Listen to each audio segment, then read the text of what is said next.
Il est 9h04 dans quelques instants, les grands débats avec Elisabeth Lévy, Françoise Degois et Éric Revel. Et pour l'instant, c'est Éric Revel tout seul. Bonjour Éric. Bonjour Éric Revel. Chère madame, chères mesdames, pluriel. Cher Benjamin, chers auditeurs bien-aimés. Je sais pas qui disait ça.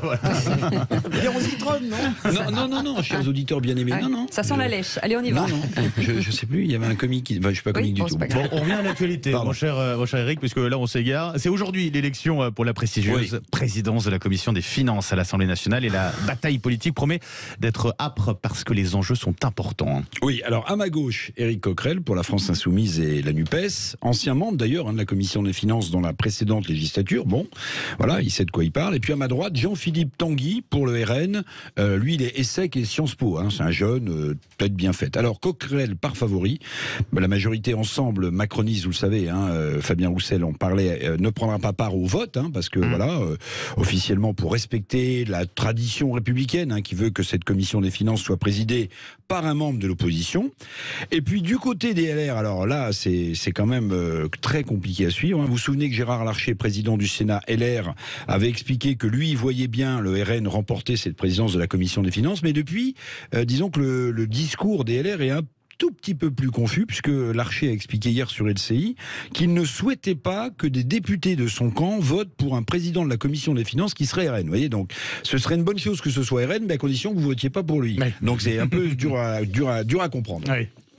Bon, en tout cas, on parlait des enjeux économiques. Quels sont-ils, Éric, là ? Alors, je vais faire, vous savez, c'est thèse-antithèse. Je vais d'abord faire des enjeux macroéconomiques très importants, énormes, parce que le président de la Commission des Finances, il a accès à tous les documents concernant les finances publiques, il est informé comme le ministre de l'économie, il a accès à tous les documents de Bercy, et évidemment, les documents de Bercy, mon cher Benjamin, ne concernent pas seulement le niveau des déficits ou le niveau de la balance commerciale. Des enjeux fiscaux aussi qui intéressent les entreprises, mais également les contribuables. Eh ben voilà. Là, c'est de la politique et c'est un enjeu très fort, parce que le président de la Commission des Finances, il a accès aussi à toutes les situations fiscales des entreprises et des particuliers, à l'identité de ceux qui sont rattrapés par le fisc pour avoir procédé à l'évasion fiscale à l'étranger. Il a accès aux données des accords aussi, parce qu'il y en a entre le fisc et les contribuables pour régulariser des situations fiscalement délictueuses. Vous l'avez compris, le futur président, qui soit NUPES ou qui soit Rassemblement National, aura entre les mains potentiellement des bombes politiques, même si le droit de réserve, évidemment, est de mise quand vous êtes président de la Commission des Finances, en tout cas officiellement. Mais quel parti de gauche radicale ou de droite radicale tirerait la meilleure utilisation politique de toutes ces informations? Parce que finalement, avec un élu à cette présidence, hors les classiques partis d'alternance gouvernementale, on peut aussi se dire que les Français, ils auront l'impression d'être mieux informés, puisqu'on leur cachera moins de choses, que ce sera plus transparent. Mais le risque politique est fort, parce que même si vous avez un droit de réserve quand vous êtes président de la Commission des Finances, il peut y avoir des fuites, comme par hasard, dans la presse, il peut y avoir des révélations, il peut y avoir des fake news, il peut y avoir des pressions, vous me suivez? Et là, évidemment, tout le système tremble un peu sur ses bases, parce qu'un président de la Commission des Finances, il appartient à un parti de gouvernement, j'allais dire, c'est un peu de l'entre-soi. Mais là, si c'est un UPS ou si c'est un RN, c'est un peu plus compliqué. Donc vous le voyez, c'est pas si simple d'élire un président de la Commission des Finances avec une assemblée sans majorité absolue. Merci bien Éric Revel. Et on va en débattre tout de suite. On poursuit le débat avec Françoise Degois, qui est hilar déjà. Elisabeth Lévy. Je fais rire Françoise ce matin. Bon. Non, mais c'est très drôle. C'est très drôle parce qu'il a tout à fait raison. J'aime l'euphémisme d'Éric Revel quand il dit l'entre-soi. Oui, le sentiment que tout le monde se tient par la barbichette quand ce sont des partis. Ce sentiment. Quand ce sont des partis d'alternance. Didier Migaud, par exemple, a été président de la Commission des Finances. Et d'ailleurs, il est devenu patron de la Cour des comptes. Donc, il y en a un plus célèbre chez vous, Françoise. Il y a monsieur Cahuzac. J'allais vous le dire. Je vais garder le meilleur pour la fin. Cahuzac. Voyez. Donc on est quand même. Moi, je prends volontairement des exemples de gauche pour vous dire que quand même, c'est pas non plus ce qu'on a fait de mieux. C'est quand même pas la panacée absolue. Donc ce sentiment-là, il est il est. Moi, j'ai quand même tendance à dire que si on n'a pas grand-chose à se reprocher, on n'a rien à craindre, ni d'un président du Rassemblement National. Je fais un peu l'andouille, là, pour avoir du son, ni d'un président. Mais vous allez en avoir, ma chère Françoise. mais voilà. En tout cas, aujourd'hui, c'est l'heure de vérité de toute façon pour les Républicains. La réalité, c'est que on vote en commission, mais ça, je l'ai déjà expliqué dans l'édito. C'est pas tous les députés qui votent. On vote en commission. Il y a 11 voix pour les gens qui écoutaient pas ce matin. Il y a 11 membres pour la NUPS, 9 membres pour le Rassemblement national et 8 membres pour les Républicains. Sur le papier, évidemment, Éric Coquerel est élu. Après, les Républicains ont demandé un isoloir pour voter. Je ne sais pas ce que ça veut dire. Je suis d'accord avec Éric sur les ordres, contre-ordres, désordres. On comprend rien aux consignes. Non. Entre Gérard Larcher, Olivier Marleix qui dit c'est un choix cornélien, mais un choix de qui? Eux-mêmes ont un député. Voilà. Donc, voilà. Elle nous fait coucou, Elisabeth. Pardon, Elisabeth. Je sais parce que je vois que l'heure tourne et que vous allez encore... Je m'en vais. Alors, Elisabeth, vous avez écouté très sérieusement tout à l'heure François. Alors, j'ai pas dû l'écouter assez sérieusement parce que je l'avoue, j'étais dans le métro et ça coupait un peu. Bon, alors en tout cas, vous vouliez réagir. Donc, vous m'avez engueulé pour rien. Engueulé pour rien.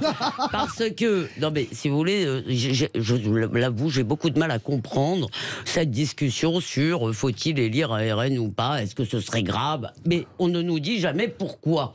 Si vous voulez, on ne nous dit jamais pourquoi ce serait plus grave d'élire un RN qu'un autre. Vous avez vu que c'est pas ce que j'ai dit, Elisabeth. Non, c'est pas du tout. J'ai pas ce que j'ai dit. Non, mais je vous système anti-système.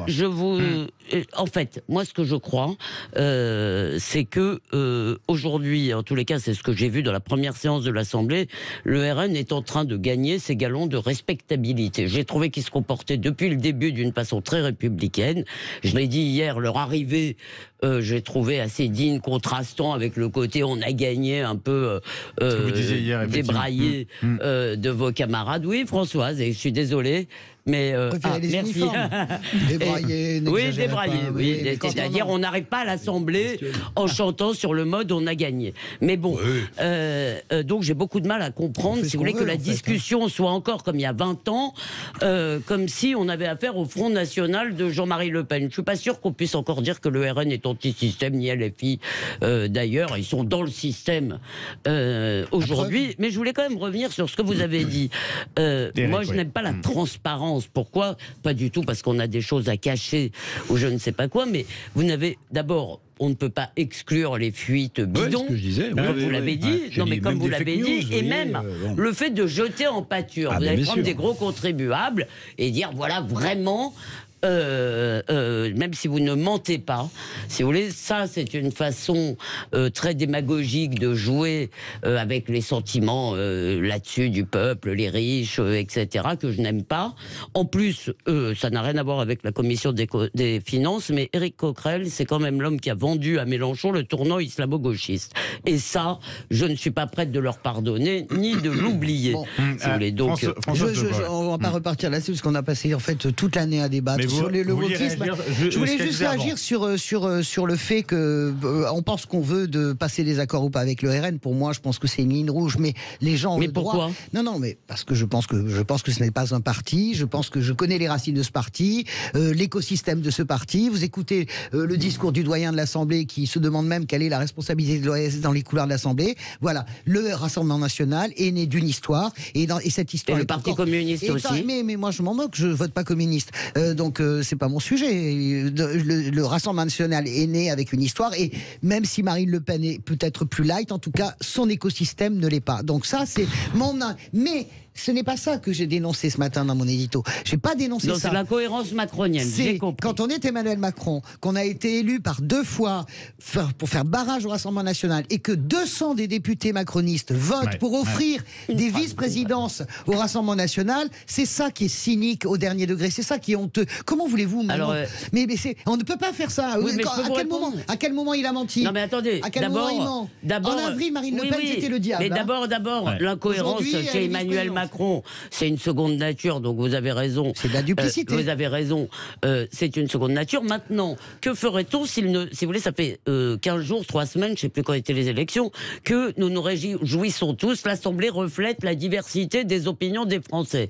Et dans le discours de José González, moi je parle du discours qu'il a fait à l'Assemblée, il a dit, j'espère que dans cette nouvelle configuration, c'est-à-dire, il va y avoir du dialogue plutôt que des invectives, parce qu'il va bien falloir accepter l'idée rappeler que nous sommes un pays, comme tous les pays d'ailleurs, où il y a des opinions différentes, parfois tranchées, et exclure une partie de l'électorat, ça ne va pas.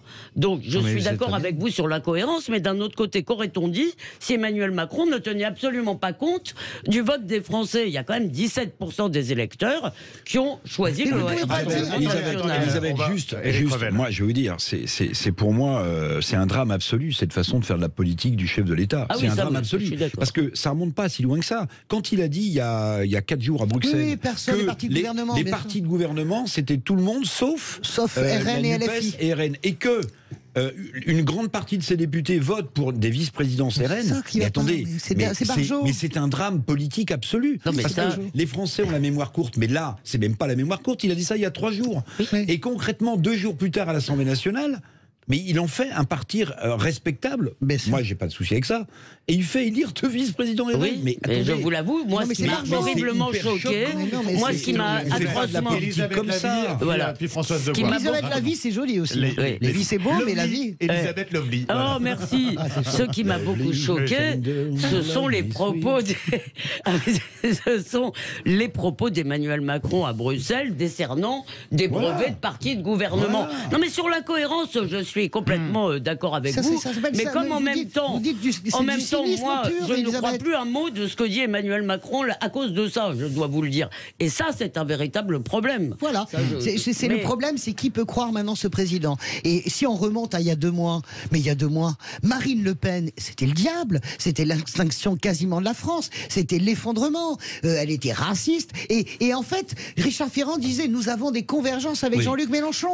Et maintenant, on dit, non mais écoutez, on devient Barjot. Non mais ça s'appelle les injonctions paradoxales, contradictoires, c'est pour rendre fou les gens. Vous pouvez reconnaître quand même, ma chère Françoise, que le RN, le peuple a décidé de mettre 89 députés RN à l'Assemblée nationale, et que ça aurait été une totale incohérence, voire même un défi démocratique qui n'est pas un poste. Il aurait fallu qu'ils en aient un. Pourquoi en donner 2?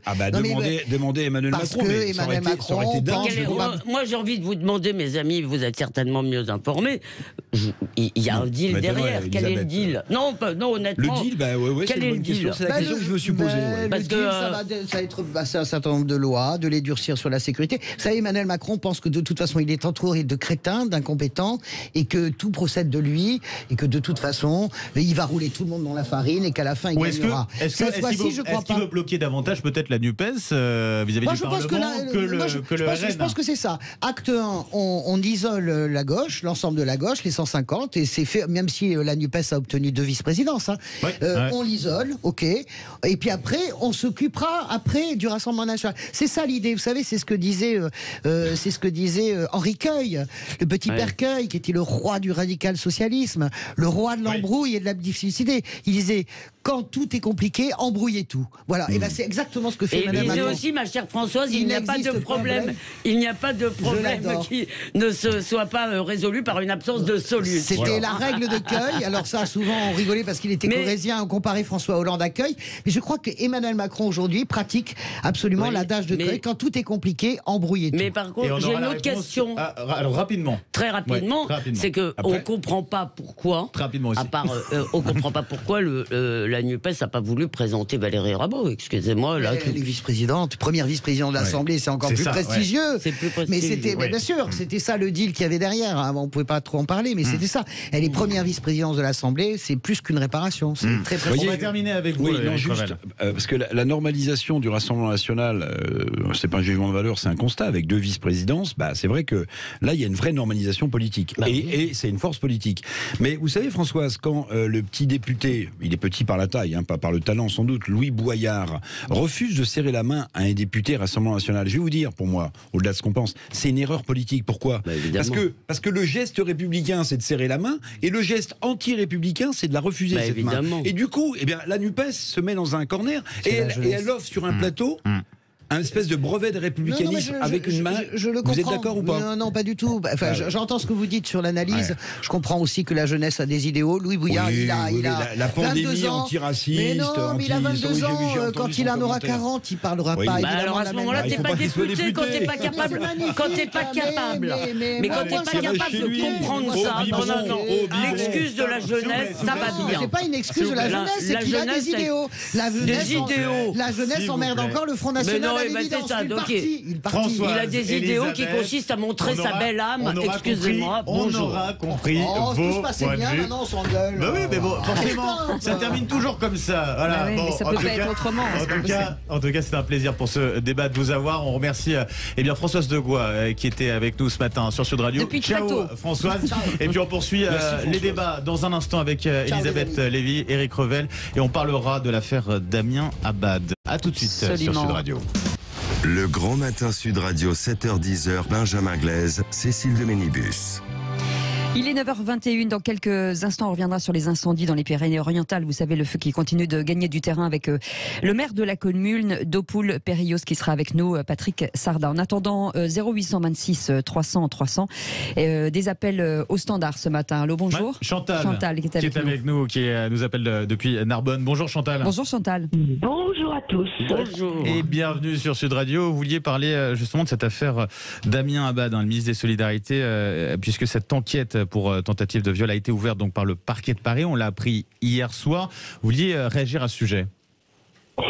Il me semble, si vous voulez, que ce soit l'affaire de M. Abad ou autre, que ce soit M. Darmanin, que ce soit tous ces gens, dès l'instant où il y a un problème d'ordre juridique, ils devraient, de toute façon, quitter le gouvernement momentanément. S'ils sont innocents, ils ont toujours la possibilité de réintégrer dans un poste quelconque, parce que dans ce milieu, je pense qu'ils n'ont pas de problème de chômage, ni de disponibilité de longue durée. Donc, je trouve que c'est scandaleux de garder des gens contre lesquels il y a des dépôts de plainte. C'est pas normal. C'est comme Dupond-Moretti, tous ces gens-là, mais ça fait longtemps qu'on aurait dû les évincer. C'est scandaleux. Donc, on sait très bien que c'est le copinage, l'entre-soi, voilà, tous ces gens-là, c'est encore Magou Yanko. Mais je trouve que c'est dommage pour M. Abad. Je vais vous dire pourquoi.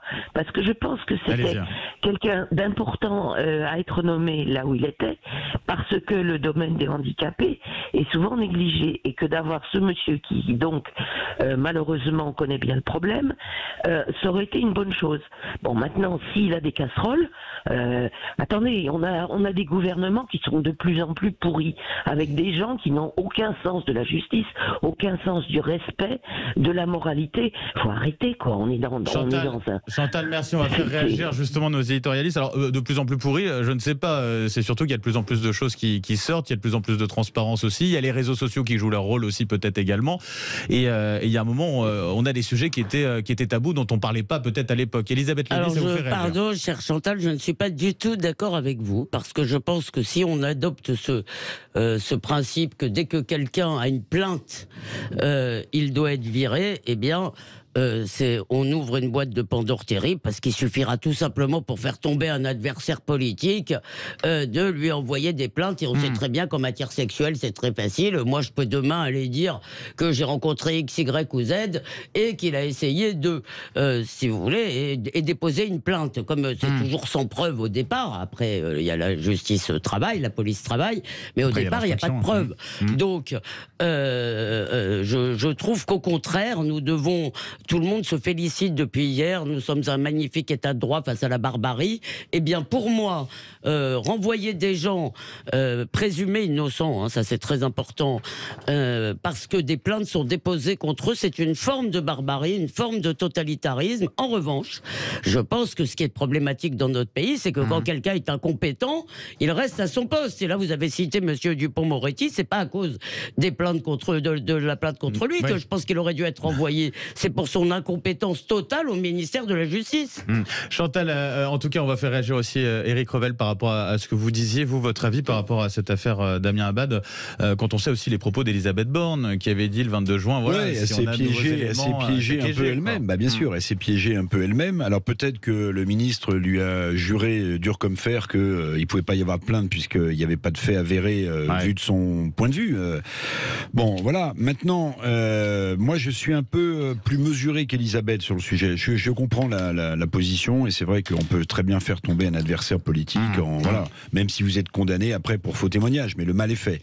Ouais. La difficulté aujourd'hui, c'est... Et quand vous en discutez avec des hommes ou des femmes politiques, qu'est-ce qu'ils vous disent ? Mais ils vous disent, mais qui a envie de faire de la politique aujourd'hui ? Non pas que tout le monde a des choses à se reprocher, c'est pas ça le sujet, mais vous êtes financièrement, si votre arrière-grand-mère a volé une truite dans un étang, vous êtes quasiment condamnable. Enfin, j'exagère évidemment.